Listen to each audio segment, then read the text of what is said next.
नमस्कार फ्रेंड्स, मैं नीरज पंडित आप सबका स्वागत करता हूं मेरे YouTube चैनल गुरुजी ज्ञान पॉइंट में। तो दोस्तों, मध्यकालीन भारत के इतिहास के अंतर्गत हम लोगों ने सल्तनत काल को पढ़ा, जिसका एक पूरा सीरीज जो है मैंने डाल दिया है, जिसके अंतर्गत हम लोग उसका परिचय और उसके पांचों राजवंश के बारे में ऑलरेडी अलग अलग वीडियो बना दिया है और अपलोड कर दिया है। अगर अभी तक आप लोगों ने नहीं देखा है वो वीडियो, तो मेरे प्लेलिस्ट से जाकर आप वहाँ से वॉच कर सकते हैं।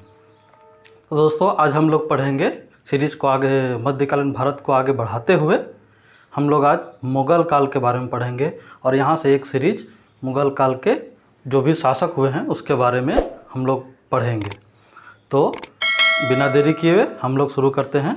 मुग़ल काल के अंतर्गत पहला वीडियो बाबर के बारे में जानने के लिए, तो चलिए शुरू करते हैं।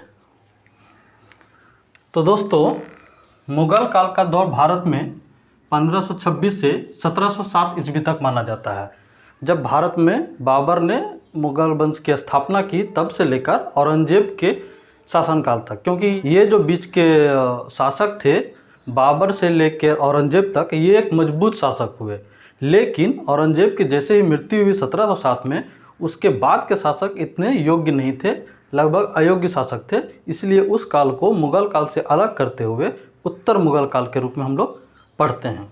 इसीलिए हम लोग मुग़ल काल को मुख्य रूप से 1526 से 1707 ईस्वी तक मानते हैं। अब देख लेते हैं कि मुग़ल काल के पहले शासक के बारे में, जो थे बाबर। जी हाँ, बाबर का भारत में शासनकाल 1526 से 1530 ईस्वी तक रहा। ये सिर्फ जो समय है, ये काल है, ये सिर्फ भारत में जब वो शासनकाल शुरू किए और जब उनकी मृत्यु हुई तब से तब तक का है। उसके पहले क्या हुआ उसके बारे में भी हम थोड़ी, जब परिचय के बारे में पढ़ेंगे अभी, तो मैं उसके बारे में आपको बताऊंगा। तो फिलहाल मैं ये बताना चाह रहा हूँ, सबसे पहले बताऊंगा कि बाबर का भारत में एंट्री कैसे हुआ।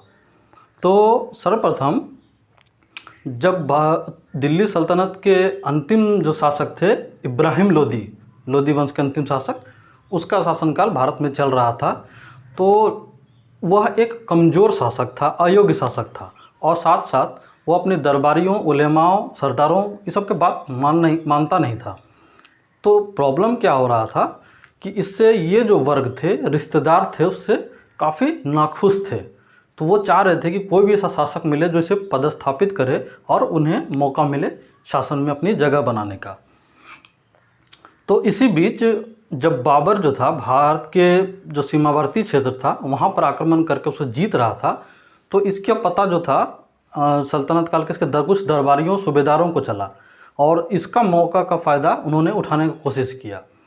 तो उसने बाबर को इनविटेशन दिया कि वो भारत में आए और इब्राहिम लोदी को परास्त करें। तो जैसे कि है, बाबर का जब हम पूरा बैकग्राउंड पढ़ेंगे तब समझ में आएगा कि बाबर जो था भारत पे पहले से ही ताक में लगा के रखा था कि वो आएंगे और यहाँ पे अपना शासन स्थापित करेंगे। तो इसी के दौरान कुछ लोगों के जो थे, गद्दार थे ये कह सकते हैं, इब्राहिम लोदी के लिए तो गद्दार ही हुए, तो उसके बुलाने पे वह भारत आया और इब्राहिम लोदी से 1526 ईस्वी में पानीपत के प्रथम युद्ध में जब उसने युद्ध किया और फिर इब्राहिम लोदी को परास्त करके भारत में मुग़ल वंश की नींव रखी। तो चलिए अब हम लोग शुरू करते हैं बाबर के बारे में और देख लेते हैं उसके प्रारंभिक जीवन के बारे में क्या था। मुग़ल वंश का संस्थापक था बाबर, जो था मुग़ल वंश का संस्थापक था। उसने 1526 ईस्वी में मुग़ल वंश की स्थापना भारत में की थी। इसका आप थोड़ा सा परिचय देख लेते हैं। इनका जन्म, बाबर का जन्म 14 फरवरी 1483 ईस्वी को तुर्की के फरगना में हुआ था। जो मध्य एशिया का जो एक जगह है तुर्की, उसी के एक जगह फरगना में इसका जन्म हुआ था 14 फरवरी 1483 ईस्वी को। एक्चुअली जन्म का जो डेट है उसको लेकर थोड़ा बहुत विवाद है, कहीं कहीं 14 फरवरी बताता है तो कहीं कहीं 23 फरवरी बताता है, तो इस पर थोड़ा सा ध्यान रखने योग्य है। फिर भी मुख्य रूप से हम लोग ये ध्यान रखेंगे कि 1483 ईस्वी में तुर्की के फरगना में इसका जन्म हुआ। इनका वास्तविक नाम जो था वो जहीरुद्दीन मोहम्मद बाबर था। क्या था? जहीरुद्दीन मोहम्मद बाबर। इसके पिता का नाम उमर शेख मिर्ज़ा था सॉरी। और ये उमर शेख मिर्ज़ा जो थे वो फरगना के एक छोटे से सरदार थे, एक छोटे से शासक थे। इनकी माता का नाम कुतलुग निगार खानम था। जी हाँ, कुतलुग निगार खानम था। अब देखते हैं कि मुग़ल वंश में को मुग़ल का वंश क्यों कहा जाता है। एक्चुअली में बाबर की जो माता थी कुतलुग निगार, यह मंगोल ख़ानदान से ताल्लुकात रखते थे, जबकि पिता जो थे उमर शेख, ये जो थे एक तुर्क मुसलमान थे। तो तुर्क पिता और मंगोल माता के संतान होने के कारण बाबर को मुग़ल कहा गया और उसका जो वंशावली चली इसलिए उसे मुग़ल ख़ानदान कहा गया, मुग़ल वंश कहा गया। मुग़ल का शाब्दिक अर्थ होता है बहादुर। मुग़ल का शाब्दिक अर्थ क्या होता है? बहादुर। बाबर की लगभग 11 पत्नियां और 20 बच्चे थे। कितनी? 11 पत्नियां और 20 बच्चे थे, जिसमें हुमायूं जो था उसका सबसे प्रिय शिष्य था, प्रिय पुत्र था। अब थोड़ा सा हम उसके बाबर के प्रारंभिक जीवन के बारे में कुछ जानकारियाँ प्राप्त करते हैं। जब 12 वर्ष के थे लगभग, तो 1494 ईस्वी में, 11 से 12 वर्ष की उम्र रही होगी, तो 1494 ईस्वी में उसकी पिता की मृत्यु हो गई और 12 वर्ष की उम्र में ही वह फरगना के शासक बने। अब इतनी कम उम्र में, छोटी उम्र में उसको बहुत ज़्यादा अनुभव नहीं था, फिर भी उसको शासक बनाया गया फरगना का। 1494 में ही उन्होंने समरकंद को जीतने का प्रयास किया। एक्चुअली में लड़ाई तो वो नहीं लड़ रहे होंगे, लेकिन उसके बहुत सारे विश्वसनीय सरदार थे, दरबारी थे, सेनापति थे, तो वो उन लोगों के नेतृत्व में लड़ा गया। तो उसने समरकंद को, जो एक मध्य एशिया का एक ताकतवर जगह था, उसको जीतने का प्रयास किया, परंतु क्या था, वह असफल रहा, जीतने में असफल रहा। उसने पुनः 1497, 1501 और 1511 ईस्वी में समरकंद पे आक्रमण किया और कब्जा किया, लेकिन प्रारंभ में वह 100 दिनों के लिए, उसके बाद कुछ 5 महीनों के लिए या 8 महीनों के लिए, इतना दिन तक ही वह उस पर कब्जा अपना स्थापित रख पाया। और उसके बाद क्या था, उसका कब्जा बार बार वहाँ से खो देता था अपना, मतलब फिर से उसके जो शत्रु थे आक्रमण करके उससे छीन लेते थे वापस। तो इसलिए बहुत ज़्यादा दिन तक वो समरकंद पे अपना कब्जा स्थापित नहीं रख पाया। उसके पूर्व में 1504 ईस्वी में उसने काबुल और गजनी पर अधिकार किया। अब समरकंद को बार बार जीतने का प्रयास किया, लेकिन वह जीत नहीं सका, तो उसने अपना ध्यान जो था एक दूसरे क्षेत्र काबुल की ओर और गजनी की ओर किया और उसने आक्रमण किया और सफलतापूर्वक वहाँ से जीत प्राप्त की। उसके बाद क्या था कि 1511 ईस्वी में जो समरकंद पर उसकी जो विफलता के कारण उसने भारत की ओर रुख किया। एक्चुअली वो कोशिश कर रहा था कि पहले समरकंद को जीतने के लिए, लेकिन जो लास्ट बार जो 1511 में उसने एक और प्रयास किया, लेकिन वो समरकंद को जीत नहीं पाया। तो क्या था कि उसने समरकंद को जीतने का अपना सपना छोड़ दिया और उस अपना रुख किधर किया, भारत की ओर रुख किया। अब देख लेते हैं कि भारत पे उसने किस प्रकार भारत में वह अपना पैठ बनाने में कामयाब होता है, घुसने में कामयाब होता है। तो 1519 ईस्वी में उसने भारत के उत्तर पश्चिमी सीमा क्षेत्र पर आक्रमण किया। उत्तरी पश्चिमी सीमा क्षेत्र, जी हाँ, ये जो भारत का जो उत्तरी पश्चिमी सीमा क्षेत्र है, आप यहाँ मैप पर देख सकते हैं, ये जो पहले पाकिस्तान का एरिया हुआ करता था, तो इस क्षेत्र पर उसने आक्रमण किया। किसमें? 1519 ईस्वी में। इसके तहत उसने भेड़ा, बाजार और पेशावर, कौन सा? भेड़ा, बाजार और पेशावर जो जगह था उसको जीत लिया। उसके अलावे 1524 ईस्वी तक उसने लाहौर सहित पूरे पंजाब पर कब्जा कर लिया। मतलब जब उसने इस तरफ से आक्रमण किया तो पहले 1519 ईस्वी में ये सीमावर्ती जो क्षेत्र था उस पर कब्जा किया। उसके बाद उसने ये जो लाहौर का क्षेत्र है भारत से सटा हुआ और पंजाब का क्षेत्र है उस पर अपना कब्जा स्थापित कर लिया। पूरा यहाँ से यहाँ तक उसने पंजाब से और लाहौर से लेकर लाहौर तक पूरा कब्जा कर लिया और उसका ये जो क्षेत्र था बाबर के अधीन चला गया। अब उसका नज़र कहाँ था, तो उसका नज़र था दिल्ली पर, क्योंकि बाबर को जो था पता था कि भारत में जो शासन व्यवस्था भी चल रही है वो काफ़ी कमज़ोर है, इसलिए उसका नज़र जो था दिल्ली पर था। अब दिल्ली पर उसका अधिकार कैसे होता है एक बार देख लेते हैं, लेकिन इसके पहले हम कुछ राजनीतिक पृष्ठभूमि जो था उसके बारे में था जान लेते हैं। तो जो लोधी वंश का शासन था वो बहुत ही कमज़ोर था। इसके कारण क्या था कि जो साम्राज्य के बहुत सारे जो प्रांत थे खुद को स्वतंत्र कर चुके थे। इसके अलावा मेवाड़ जो था उसके जो शासक थे राणा सांगा बहुत ही ताकतवर शासक थे, उन्होंने अपना राज्य अलग रखा हुआ था। और साथ में जो था पंजाब था जिसका सूबेदार था कौन, दौलत खां, उसने भी अपने आप को स्वतंत्र कर लिया था। मतलब एक बहुत ही छोटा साम्राज्य हो चुका था इब्राहिम लोदी के समय। तो ये बहुत ही अच्छा समय था बाबर को भारत पे आक्रमण करने के लिए। अब क्या था इसमें कि देख लेते हैं कि दिल्ली पर अधिकार करने के दौरान क्या हुआ था। तो दिल्ली पर कमज़ोर इब्राहिम लोदी का शासन था। अब जो बताया था कि इब्राहिम लोदी था जो अपने दरबारों और रिश्तेदारों उलेमा अमीरों किसी का नहीं सुनता था, परिणाम स्वरूप क्या हुआ कि उसने उसमें से उसके जो चाचा थे आलम खां और पंजाब का जो सूबेदार था उसका नाम था दौलत खां, इस दोनों ने क्या किया, बाबर को आमंत्रित किया कि आप आइए और भारत पे ये इब्राहिम लोदी पे अटैक कीजिए और उसे पराजित कर लीजिए। अब बाबर को जो युद्ध का निमंत्रण मिला तो वो तो पहले से ही तैयार बैठा था, भारत की ओर देख रहा था। भारत में अपना समर्थन उसने देखा। साथ में क्या था कि आलम खां और दौलत खां के अलावे राणा सांगा भी कहीं कहीं समर्थन किया इन दोनों का, आलम खां और दौलत खां को। वो भी चाह रहा था कि बाबर अटैक करे, लेकिन उन लोग का मंशा क्या था, वो लोग सोच क्या रहे थे कि बाबर अटैक करेगा, इब्राहिम लोदी को पराजित करेगा और कुछ लूटपाट करके वापस चला जाएगा। उन लोग की ये सोच थी, लेकिन बाबर का सोच था यहाँ पे साम्राज्य स्थापित करने का। तो उसने भारत में अपने लिए एक बढ़िया मौका देखा और समर्थन देखा। तो उसने क्या किया कि 1526 ईस्वी में पानीपत के प्रथम युद्ध में इब्राहिम लोदी को पराजित किया तथा भारत में मुगल वंश की नींव डाली।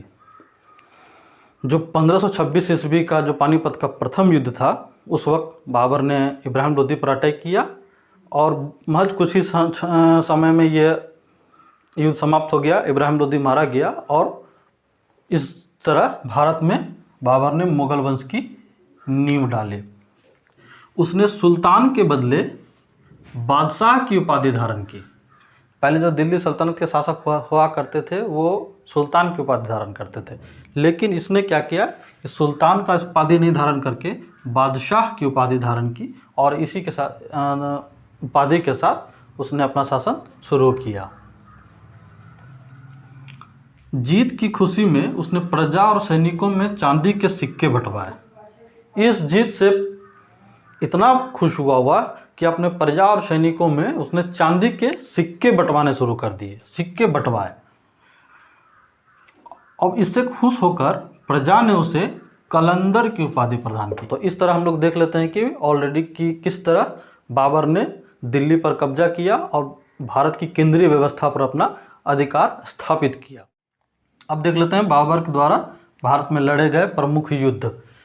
तो बाबर ने भारत में 4 प्रमुख युद्ध लड़े, क्योंकि बहुत ही कम समय के लिए वह बादशाह रह पाया। आप देख सकते हैं 1526 में बना और 1530 में उसकी मृत्यु हो गई। मुश्किल से 4 साल वो यहाँ पे शासन कर पाया। तो ये भी शासन ठीक से कर नहीं पाया हो, क्योंकि ये 4 साल में वह युद्धों में ही उसका व्यतीत हो गया। और इस 4 साल में उसने कौन कौन से प्रमुख युद्ध लड़े, तो पहला युद्ध वही पानीपत का युद्ध जब वो एंट्री किया भारत में, दूसरा था खानवा का युद्ध, तीसरा चंदेरी का युद्ध और चौथा घाघरा का युद्ध। यह 4 जो युद्ध था, पानीपत, खानवा, चंदेरी और घाघरा, यह 4 युद्ध उसने भारत में लड़े। अब इसको याद करने का एक क्रमबद्ध याद करने का बहुत ही इजी ट्रिक मैं आपको बता रहा हूँ। बहुत आसानी से याद हो जाएगा कि बाबर के चारों युद्ध कौन कौन से थे, एक क्रम से क्या क्या थे देखिए।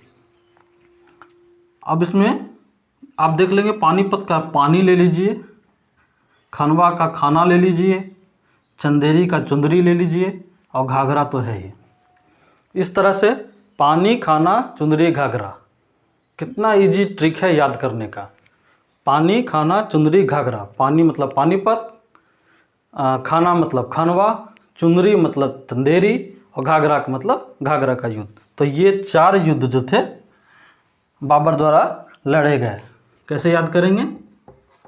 पानी, उसके बाद लड़ा गया कौन सा?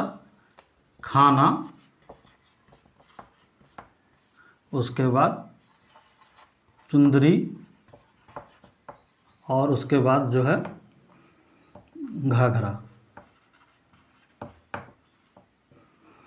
पानीपत का युद्ध प्रथम, उसके बाद लड़ा कौन सा? खाना मतलब खानवा का युद्ध लड़ा, उसके बाद चुंदरी मतलब चंदेरी का युद्ध लड़ा, उसके बाद घाघरा मतलब घाघरा का युद्ध लड़ा। तो ये 4 युद्ध बाबर द्वारा लड़े गए। अब हम इसका विस्तार पूर्वक वर्णन करेंगे।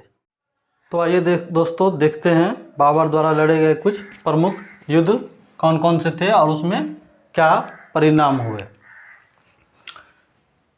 तो बाबर द्वारा लड़ा गया प्रथम युद्ध में से सबसे पहले आता है पानीपत का प्रथम युद्ध, जो 1526 ईस्वी में लड़ा गया। यह युद्ध था बाबर का भारत में प्रवेश करना। इस युद्ध में बाबर ने इब्राहिम लोदी को पराजित किया। जैसा कि मैंने अभी बताया था आपको कि बाबर ने इब्राहिम लोदी को पराजित किया। युद्ध में बाबर द्वारा तुलगामा पद्धति का प्रयोग किया गया। अब ये तुलगामा पद्धति क्या था? एक्चुअली में जो बाबर जब फरगाना में समरकंद से लड़ रहा था, तो उसी समय उजुबेगों द्वारा उसने एक पद्धति, एक प्रणाली सीखी युद्ध की, तो उसी का प्रयोग उसने इस युद्ध में किया। इसमें प्रथम युद्ध जो था पानीपत का, उसमें किया, उजुबेगों से सीखा हुआ था ये। और इस युद्ध में उसने प्रथम बार तोपखानों का प्रयोग किया गया था। भारत में जितने भी युद्ध हुए, प्रथम बार जो तोपखाने का प्रयोग किया गया था, तो इसी युद्ध में बाबर की ओर से किया गया था। इसमें तोप का जो संचालक था वह अली कुली बेग नाम का एक तोपची था। कौन था? जो तोपखाने का संचालक था, उस्ताद अली कुली बेग था। वहीं बंदूकों का संचालन करने वाला कौन था? उस्ताद मुस्तफ़ा नाम का एक जो बंदूकबाज था, वह जो था बंदूकों का संचालन कर रहा था। कहा जाता है कि इस युद्ध में बहुत ही बेहतरीन संचालन किया गया बाबर की मुगलिया सेना द्वारा। अब देख लेते हैं इसमें कि बाबर की जो सेना थी मात्र 12,000 थी। कितनी? मात्र 12,000, जबकि इब्राहिम लोदी के पास 1 लाख सेना थी, बहुत ज़्यादा आगे। लेकिन क्या था कि इब्राहिम लोदी एक कमज़ोर शासक था और उसके पास नेतृत्व क्षमता नहीं थी, पारंपरिक तरीके से लड़ रहा था। जबकि बाबर जो था मात्र 12,000 सेना के साथ में और अपने अत्याधुनिक हथियारों के बल पर यह युद्ध को आसानी से जीत लिया। मात्र 3 या 4 घंटे का युद्ध रहा होगा। इस युद्ध में उसने इब्राहिम लोदी को मार गिराया और आराम से जीत लिया। इस युद्ध में इब्राहिम लोदी मारा गया। यह दिल्ली सल्तनत का ऐसा शासक था, जो पहला शासक था जो किसी युद्ध में मारा गया। और इसी के साथ भारत में इस सल्तनत काल समाप्त हो गया और वहाँ से मुग़ल काल का दौर शुरू हो गया। उसके बाद अगला युद्ध था बाबर का खानवा का युद्ध, जो 1527 में लड़ा गया। ठीक अगले साल, पानीपत के युद्ध के ठीक अगले साल खानवा का युद्ध लड़ा गया। यह युद्ध बाबर और मेवाड़ के शासक राणा सांगा के बीच हुआ था। देखिए, एक्चुअली में जो भारत के जो राजवंशों के बारे में जहाँ तक की बात है, तो उस समय राणा सांगा से ताकतवर और बेहतरीन योद्धा कोई नहीं था। कहा जाता है राणा सांगा ने अपने पूरी ज़िंदगी में लगभग 100 से ज़्यादा युद्धें लड़ी थी और उनके शरीर पे लगभग 80 घाव लगे हुए थे। इतना बेहतरीन वो लड़ाके थे और बहुत ज़्यादा अनुभव था। तो यह बात बाबर को पता थी कि राणा सांगा कोई छोटा मोटा योद्धा नहीं है इब्राहिम लोदी की जैसा जो आसानी से हरा देंगे। उसके लिए बहुत बड़ी प्लानिंग करनी पड़ेगी और जैसा रुतबा था उस वक्त राणा सांगा का, तो उसके लिए प्लानिंग बनाने की ज़रूरत थी। तो बाबर ने क्या किया उसके लिए इस युद्ध को जिहाद की संज्ञा दे दी। जिहाद, जी हाँ, जिहाद का अर्थ होता है इस्लाम की रक्षा के लिए धर्म युद्ध, समझे। तो इस्लाम की रक्षा के लिए धर्म युद्ध की संज्ञा दे दी, जिहाद की संज्ञा दे दी। अब क्या था कि जो सेना में जोश भरने के लिए, स्फूर्ति भरने के लिए और अपने धर्म को एंट्री कर दिया युद्ध में, ताकि सेना जो है धर्म की रक्षा के नाम पर दोगुने उत्साह से लड़ेगी, इसलिए उसने इस युद्ध को जिहाद की संज्ञा दे दी। बाबर जो था आधुनिक हथियार से लड़ रहा था, जबकि राणा सांगा जो थे वो पारंपरिक हथियारों से लड़ रहे थे। जैसे बाबर की सेना में बंदूक था, तोप था, कुशल योद्धा थे, वहीं राणा सांगा की जो सेना थी वो पारंपरिक जो तलवार था, तीर धनुष था, भाला था, उसी से लड़ रही थी। तो इसका परिणाम क्या हुआ कि भीषण युद्ध हुआ, लेकिन अंततः अपने आधुनिक हथियारों के बल पर बाबर जो है इस युद्ध में विजय साबित हुआ। हालांकि फिर भी वो राणा सांगा को मार नहीं सका, क्योंकि राणा सांगा के साथी समय रहते उसे युद्ध से निकाल कर ले गए। लेकिन काफ़ी क्षति हुई इस युद्ध में, राणा सांगा की पराजय हुई और कहा जाता है कि राजपूतों के सरों को मीनार की तरह सजवा दिया गया। जितने भी राजपूत जो मरे वहाँ पर उसके सरों को काट कर एक मीनार की तरह सजवा दिया गया बाबर के द्वारा, ताकि उसकी सेना देखे दुगना जोश बरकरार रहे और जो नेक्स्ट युद्ध होगा उसमें वह इसका उपयोग होगा। तो इस तरह से वो अपने जोश भरने का काम करता था, बहुत ही कट्टर शासक था। उसके बाद उसने युद्ध के बाद उसने गाजी की उपाधि धारण की। किसकी? गाजी की उपाधि धारण की। अब ये गाजी क्या है? गाजी का अर्थ होता है काफिरों का वध करने वाला। आपने दिल्ली सल्तनत के इतिहास में पढ़ेंगे तो वहाँ भी हमने इसका जिक्र किया है। नहीं वीडियो देखा है तो अभी भी जाके इस वीडियो के बाद आप वहाँ से देख सकते हैं। तो उसने गाजी की उपाधि धारण की, जिसका अर्थ होता है काफिरों का वध करने वाला। और काफिर कौन थे? तो जो भी गैर इस्लामिक थे, हिंदू थे, वो काफिर माने जाते थे। तो उसने बहुत सारे राजपूतों को मारा था, इसीलिए उसने गाजी की उपाधि धारण की। अब इस युद्ध के पश्चात उसने अगला युद्ध लड़ा ठीक उसके अगले साल। बताया ना कि जो 4 साल जो भारत में रहा, शासन किया, उसमें चारों साल उसका युद्ध में व्यतीत हो गया, कोई काम नहीं कर पाया। तो अगला युद्ध से लड़ा चंदेरी का युद्ध। चंदेरी जो जगह था वह मालवा और बुंदेलखंड की सीमा पर स्थित था। चंदेरी मालवा और बुंदेलखंड की सीमा पर स्थित व्यापारिक केंद्र था, एक महत्वपूर्ण केंद्र था, व्यापारिक केंद्र था। तो उस पर अगर कब्जा का मतलब था अपार धन की प्राप्ति और एक उस खजाने को भरने का एक बहुत बढ़िया जरिया होना, तो उसका ध्यान करके बाबर ने चंदेरी पर आक्रमण किया। उस वक्त चंदेरी के राजा थे कौन? मेदिनी राय। अब ये मेदिनी राय क्या था? 2 कारण थे चंदेरी पर आक्रमण चंदेरी पर आक्रमण करने का। पहला था कि जो ये राजा मेदिनी राय थे वह राणा सांगा के काफ़ी क्लोज थे, एक सरदार कहिए, उनका वेल विशर। तो जिन्होंने मेदिनी राय ने ये खानवा के युद्ध में सहायता किया था राणा सांगा का। तो एक था कि उसको बदला लेना था, क्योंकि ये भी एक राजपूत थे, और दूसरा एक व्यापारिक केंद्र था चंदेरी, तो उस पर भी कब्जा करना था। तो ये दोनों कारणों से उसने चंदेरी पर आक्रमण किया बाबर ने। इस युद्ध में भी जिहाद का नारा दिया गया। वजह क्या था? राजपूत होना, क्योंकि ये भी काफिर था उसके नज़र में। तो इस युद्ध को भी जिहाद की संज्ञा दे दिया गया और अपने सैनिकों में जोश भरा गया। परिणाम क्या हुआ? युद्ध में मेदिनी राय की पराजय हो गई। इस युद्ध में मेदिनी राय पराजित हुआ और बाबर इसने इस युद्ध को जीत लिया। जीत के पश्चात क्या किया उसने? मेदिनी राय की 2 पुत्रियां थी, उसने दोनों पुत्रियों को बंधक बना लिया और अपने पुत्रों हुमायूं और कामरान मिर्ज़ा, उसके 2 जो बड़े पुत्र थे हुमायूं और कामरान मिर्ज़ा, उसको मेदिनी राय की दोनों पुत्रियां जो था तोहफे के रूप में उसे प्रदान कर दिया, गिफ्ट दे दिया। तो यहाँ पर चंदेरी का युद्ध में ये ही परिणाम निकला।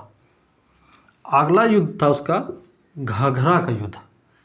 ये घाघरा का युद्ध 1529 में लड़ा गया।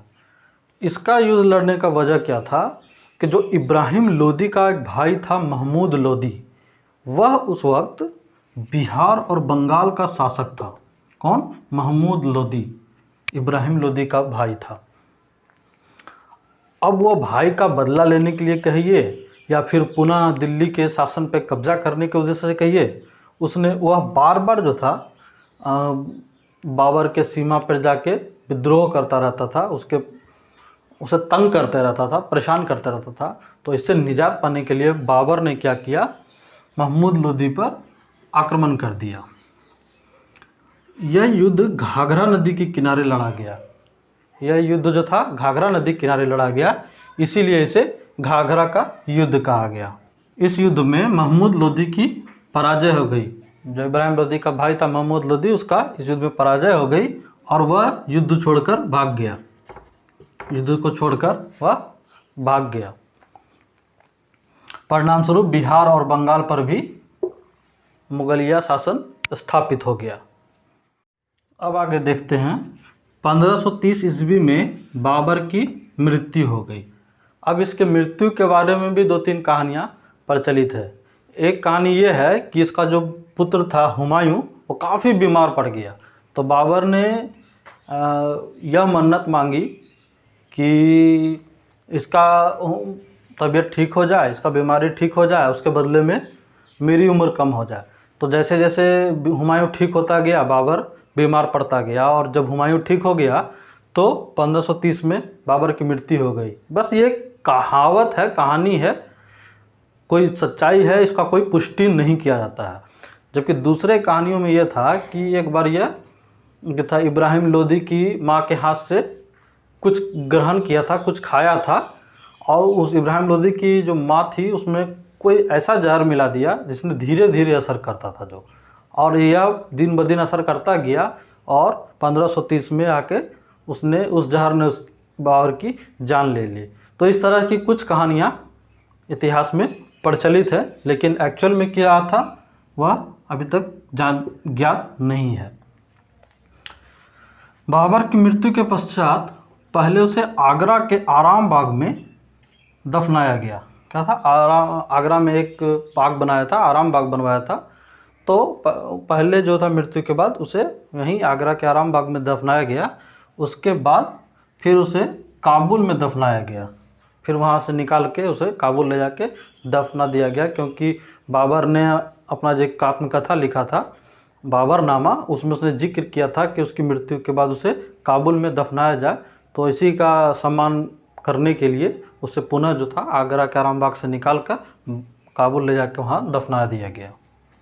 अब देख लेते हैं बाबर द्वारा किए गए कुछ कार्य। एक्चुअली बाबर बहुत ज़्यादा दिन तक शासक नहीं रह पाया यहाँ पे, लेकिन फिर भी उसने कुछ कार्य किए छोटे बहुत, तो उसका बारे में देख लेते हैं। उसने 2 पुस्तकें लिखी। कौन कौन सा? एक था तुजुक ए बाबरी, जिसे हम बाबरनामा के नाम से जानते हैं। यह जो था बाबर की खुद की लिखी हुई आत्मकथा थी। दूसरा पुस्तक था एक रिसाल ए उसद। कौन था? रिसाल ए उसद, जिसे खत ए बाबरी भी कहा जाता है। और ये दोनों पुस्तकें जो थी वह तुर्की भाषा में लिखी गई थी। कौन सा? तुर्की भाषा में लिखी गई थी। तुजुक ए बाबरी और रिसाल ए उसद। उसने शाहरुख नामक एक सिक्का चलवाया। अपने शासन में रहते हुए उसने शाहरुख नाम का एक चांदी का सिक्का चलवाया। ये उसका दूसरा काम था, और कुछ खास तो काम वह कर नहीं पाया। बाबर एक निरंकुश और असहिष्णु शासक था। जैसा आपने युद्धों में देखा कि उसने गाजी की उपाधि धारण की, जिहाद का नारा दिया। तो इससे ये समझ में आता है कि वह इस्लाम के प्रति कितना कट्टर था, जबकि अन्य धर्मों के प्रति वह असहिष्णु था। उसने कई हिंदू मंदिरों को तुड़वाया। यहाँ उसने कई हिंदू मंदिरों को तुड़वा दिया। कहा जाता है कि बाबर का ही एक सेनापति था मीर बाकी, या कहीं कहीं उसका बाकी खान भी कहा जाता है। उसने अयोध्या में जाकर मंदिर को तुड़वाया और उसके स्थान पर बाबरी मस्जिद का निर्माण करवाया। आप लोग देखे होंगे कि बहुत सारा विवाद जो है इस बाबरी मस्जिद को लेकर चला आ रहा था कुछ दिनों से, बहुत दिनों से, जो अभी हाल फिलहाल में माननीय सर्वोच्च न्यायालय ने उस पर अपना निर्णय सुनाया, और अब वहाँ पे राम मंदिर का निर्माण हो रहा है। तो कहा जाता है कि वही मीर बाकी जो था बाबर का सेनापति, उसने तुड़वाकर वहाँ पे मंदिर को तुड़वाकर बाबरी मस्जिद का निर्माण करवाया था। तो दोस्तों इस तरह से आज हम लोगों ने मुग़ल काल का अपना जो सीरीज़ है उसका पहला वीडियो देखा, जिसमें हम लोगों ने मुग़ल कालीन शासक बाबर के बारे में अध्ययन किया। तो दोस्तों उम्मीद करता हूँ यह वीडियो काफ़ी पसंद आया होगा आप लोगों को। अगर पसंद आया होगा तो एक लाइक कर दें और सब्सक्राइब कर दें, और उसके बगल में बेल आइकन है उसको अवश्य प्रेस कर दें। तो हाँ, जब बेल आइकन आप प्रेस करेंगे तो उसमें एक ऑल का ऑप्शन आएगा, आप उसे भी प्रेस कर दें ताकि मेरी हर वीडियो की नोटिफिकेशन आप तक पहुंचती रहे। मैं आप नेक्स्ट वीडियो में आपका हुमायूं जो है इसका पुत्र, उसके बारे में एक वीडियो लेकर आऊँगा। और तब तक के लिए खुश रहें और एक पेड़ लगाएं और जल को बचाएं ताकि पूरा पृथ्वी बची रहे। तो इसी संदेश के साथ चलता हूँ, फिर मिलता हूँ नेक्स्ट वीडियो में। तब तक के लिए जय हिंद।